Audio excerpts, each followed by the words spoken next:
In the heart of 𝗿𝗹𝗵𝗃 flows a sacred river known as 𝗺𝗻𝗵, the river of divine fishes. Here, the waters do more than nourish the land. They carry the spirit of a goddess. Local legend tells of a powerful deity who transformed herself into this river, leaving behind her sacred children, the fishes that swim within. To harm them is taboo. To eat them unthinkable. According to the people, no matter how long this fish boils, it will never soften. And anyone who dares to defile the sacred order by catching or cooking a fish from 𝗺𝗻𝗵 will face the wrath of the goddess herself.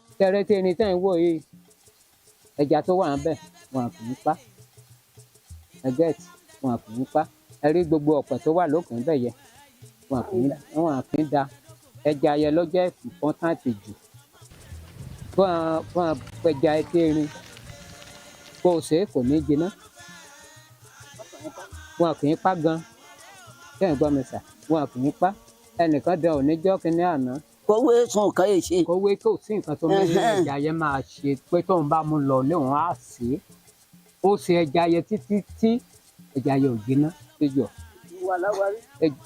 wà láwárí ọ̀hún tí wọ́n pèsè di lẹ́jọ́ pé ó kọjá ẹni.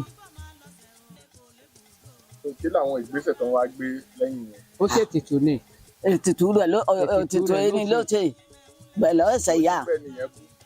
Ẹ kú o ẹ kú bó ti ṣe ètùtù. Bó ti ṣe ètùtù rẹ̀ ó wà in life till now.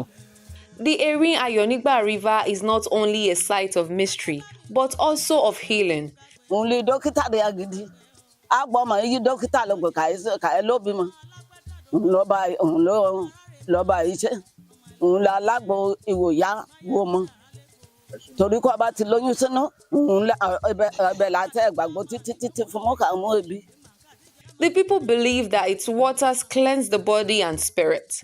They drink from it, bathe in it, and use it in their daily lives, trusting the river spirit to protect their community from harm. Téèyàn bá gba àbọ̀dè, ojú ẹsẹ̀ yẹn ló ń bá lẹ́yìn yẹn máa rí tán á padà. Visitors often come to feed the sacred fish with bread, watching as they gather gracefully at the surface. Àwọn òyìnbó àwọn nǹkan kan ìṣẹ̀ṣe tán máa wá táà wá mú bíi 5 litre táà fi rọ omi táà ṣàdúrà táà ṣe kí àá gbàdúrà.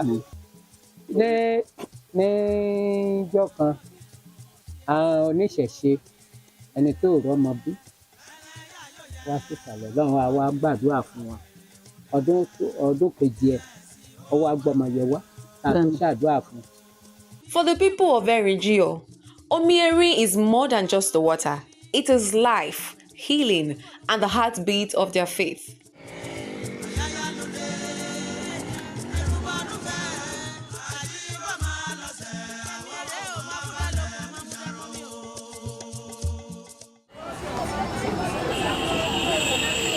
Data according to the United Nations World Food Programme says 30.6 million Nigerians face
Stay informed with African News 24 TV, your premier source for timely updates from across the continent and beyond. I'm Mary Adam bringing you the latest development in politics, sports, and more. President Bola Tinubu has promised to provide more to improve the welfare of military and paramilitary personnel, that in addition to equipment and personnel training. He was speaking in a statement to commemorate the 2026 Armed Forces Remembrance Day. President Tinubu has also announced initiatives to honor those of them still in active service, as well as veterans. With this, he introduced initiatives including the Thank a Soldier electronic war and the My Nigerian Hero campaign. Meanwhile, the Chief of Defense Staff, General 𝗿𝗵𝗆 has paid tribute to fallen heroes, emphasizing the importance of national unity and security. He assured that the military remains committed to defending Nigeria's democracy and stability. Every January 15, Nigeria celebrates the Armed Forces Remembrance Day to honor the sacrifices of military personnel who have lost their lives in service to the nation. Today is marked with a wreath-laying ceremony at the National Arcade in Abuja and simultaneous events in state capitals across the country.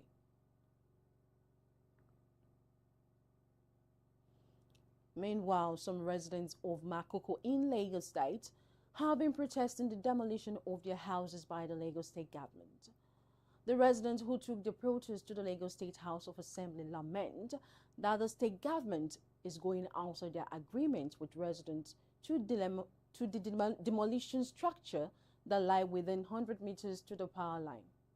They are calling the demolition to be stopped because of hardship it is bringing on residents, particularly women and children, some of whom are yet to find places to lay their head.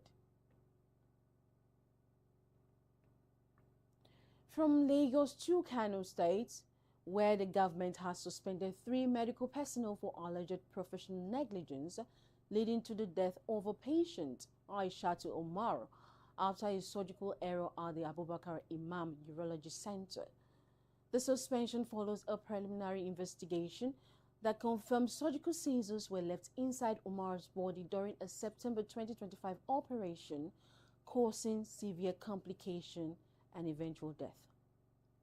The Kano State Hospital's Management Board announced the suspension, stating it will not condone negligence and will take decisive actions to safeguard patients' life and dignity. The case has been referred to the Kano State Medical Ethics Committee for further investigation and disciplinary action. And to education, there are hopes that over the next 3 years, gates of Nigerian universities will remain open to learning. This hope is from the Academic Staff Union of Universities after signing a new agreement with the federal government. The president of the union, Professor 𝗵𝗆𝗵𝗆, during a media interaction today, said strike may be averted if the terms of the agreement are agreed to. The union signed an agreement with the federal government on Wednesday, unveiling a new agreement aimed at improving the quality of the university education system and ensuring stability in the country. Over the years, ASUU has repeatedly gone on strike to demand increased funding for public universities, better welfare for lecturers, and full enforcement of previous agreements. The president said the new agreement incorporates an implementation monitoring team which will be domiciled at the National Universities Commission and coordinated by the Office of the Executive Secretary of the NUC. According to ASUU, the 2009 agreement, which had sparked multiple strikes over unresolved issues, has now been replaced by the new pact. And to politics, tensions appears to be running high in Kano State as former Governor 𝗵𝗵𝗆 has accused the state governor 𝗵𝗆𝗆𝗆's administration of coercing officials to defect from the New Nigeria People's Party to the All Progressives Congress. KWANKWASO, the leader of the 𝗿𝗵𝗆 movement, claims officials, including local government chairmen and councillors, are being pressured to declare allegiance to either his movement or the Ganduje faction led by Abdullahi Ganduje. In a video address, KWANKWASO expressed dismay at the alleged cohesion, stating some officials are experiencing sleepless nights depression, and even hospitalization due to the pressure. He advised those being pressured to sign documents to ease the tension, emphasizing the 2027 elections are still ahead. And in Rivers State, South Nigeria, residents of 𝗿𝗏𝗳𝗍 have been accusing the oil giant TotalEnergies of neglect, job exclusion, and environmental degradation. The community claims that despite hosting major TotalEnergies facilities for over 50 years, they've seen little benefits with no employment opportunities for locals since 1999. The protesters, mostly women, carried placards demanding graduate employment, contract staff jobs, and environmental remediation. They alleged that pollution from flare pits and waste dumping has damaged their farmlands and affected their health, including early menopause and eye problems. The 𝗿𝗏𝗳𝗍 family is seeking a renewed memorandum of understanding with TotalEnergies, citing an expired land rent agreement and a lack of benefits from the Petroleum Industrial Act. They demand jobs, contracts, and environmental compensation, threatening to escalate their campaign if demands aren't met.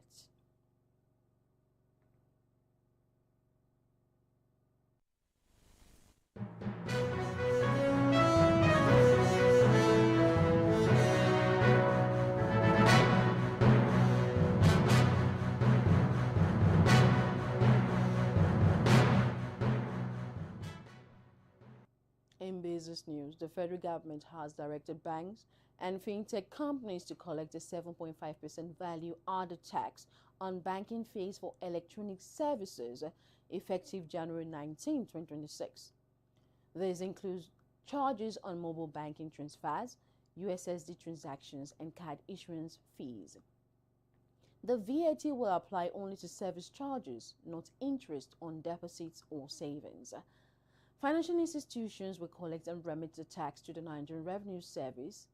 Customers will see the VAT itemized separately on their transaction statements. Affected services include mobile banking fees, USSD transaction fees, card issuance fees, SMS alerts, and other eligible banking service charges. And in other news, Nigeria's capital market has reached a historic milestone, with the Nigerian exchange crossing the 100 trillion naira mark in equity market capitalization. This achievement is attributed to a combination of economic reforms, collaboration among regulators, and increased investor confidence. The NGX's equity market capitalization added approximately 36.6 trillion naira in 2025, closing around 99.38 trillion naira.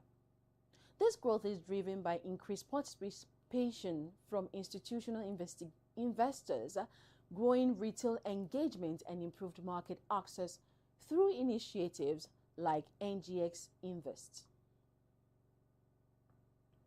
And on the foreign scene, Iran's supreme leader Ayatollah Ali Khamenei has issued a stern warning to the United States, urging it to stop deceitful actions and reliance on treacherous hirelings amid escalating tensions and protests in the country.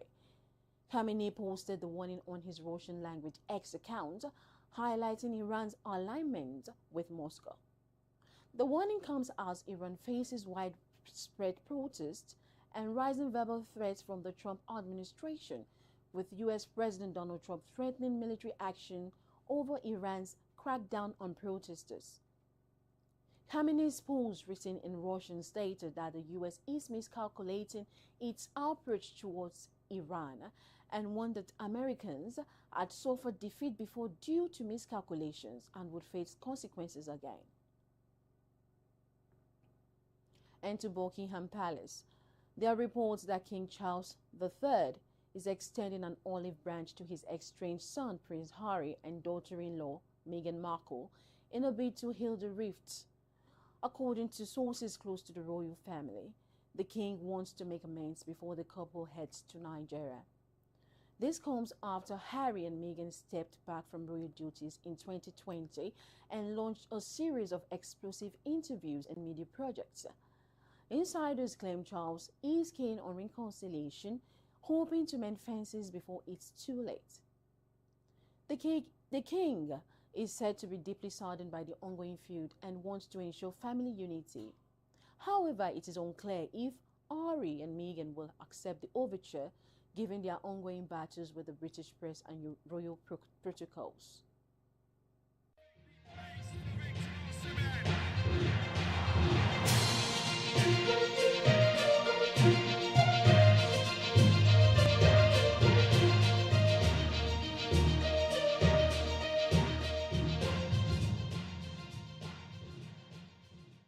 Welcome to sports. The federal government of Nigeria has commended the Super Eagles for their outstanding performance at the 2025 Africa Cup of Nations, despite their semi-final exit. In a statement released by the Minister of Information and National Orientation, Mohammed Idris, the government praised the team for representing Nigeria with pride, dignity, and resilience. Meanwhile, former Labour Party presidential candidate Peter Obi has praised the Super Eagles for the commendable performance at AFCON 2025, despite losing to Morocco on penalties in the semi-finals. The Super Eagles were knocked out of the tournament after losing 4-2 to host nation Morocco in a penalty shootout, following a goalless draw after extra time. In a related development, the chairman of WA Group, Ahmed Samad Rabiu, has announced that he will fulfill his $500,000 pledge to the Super Eagles despite their semi-final exit from the Africa Cup of Nations 2025. The team lost 4-2 to host Morocco on penalties after a goalless draw. Rabiu praised the team's spirit, passion, and unity, saying, "You fought with your hearts, gave your all, and showed true courage on the pitch. Though it wasn't meant to be this time, you have made every Nigerian proud." The pledge was initially made after Nigeria's 2-0 victory over Algeria in the quarterfinals. Rabiu stated that the team's hard work, dedication, and the joy they brought to the nation warranted the reward.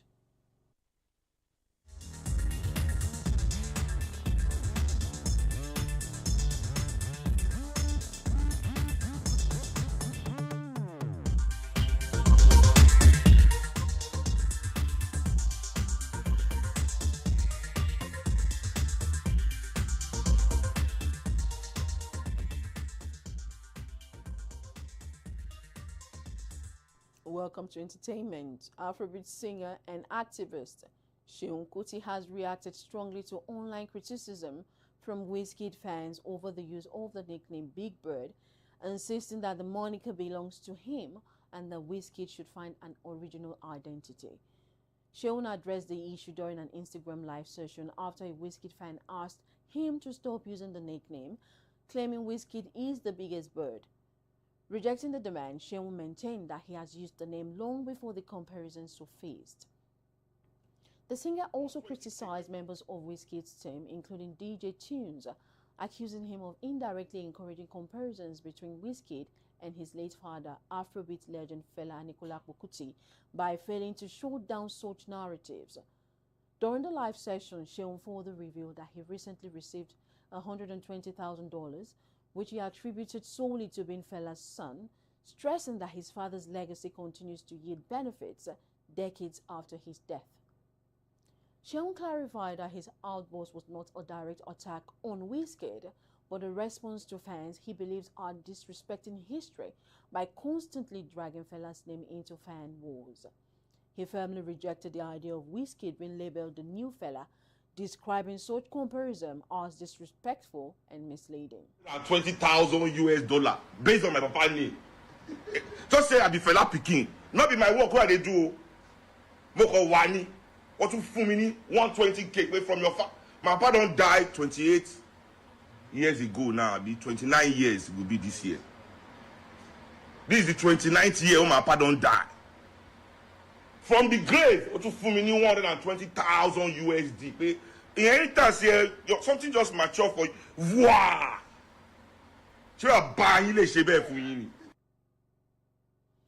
Singer 𝗿𝗄𝗄 has opened up about the lingering trauma from a robbery attack he suffered in September 2025.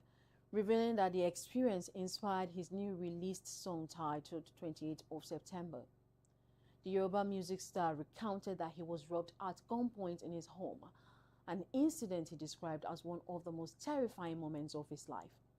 According to him, the attackers scattered away invaluable items, including his phones and laptops, emptied his bank accounts, and even took control of his social media accounts. Channeling the painful experience into music, 𝗿𝗿𝗄𝗃 released 28th of September in January 2026 as an emotional reflection on the incident. The song captures his fear, survival, and eventual turn to faith, while also highlighting themes of gratitude, resilience, and healing. Speaking about the aftermath, 𝗿𝗿𝗄𝗃 disclosed that the trauma has continued to affect his daily life months after the incident. In a post shared on X, formerly Twitter, the singer revealed that he wakes up every night around 2:30 a.m. gripped by fear and unable to sleep peacefully.